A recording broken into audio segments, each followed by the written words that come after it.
Hyvin aloittanut Sakari Grünewald oli tyytyväinen ensimmäisen erän tulokseensa. Kerropa nyt, miten tämä ensimmäinen erä meni ihan startista lähtien. Startista lähtien Sami oli siinä ekaksi keulilla ja sitten hän ajoi radalta sivuun, en tiedä keskeyttikö hän sen takia. Sitten siinä oli muutama kierros, oli mulla kaulaa ja Kerppola ajoi suurella huippunopeudella ohi ja ei siinä voinut mitään. Sitten oli vaan toisen paikan varmistelua loppuun.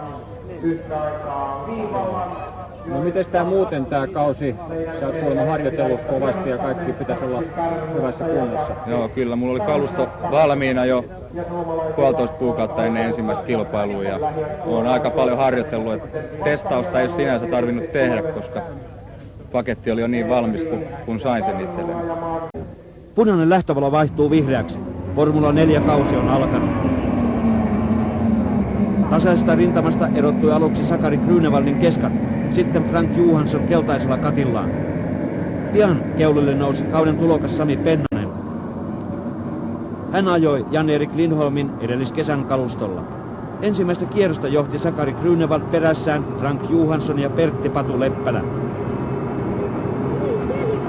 Myös Kerppola oli hyvissä asemissa.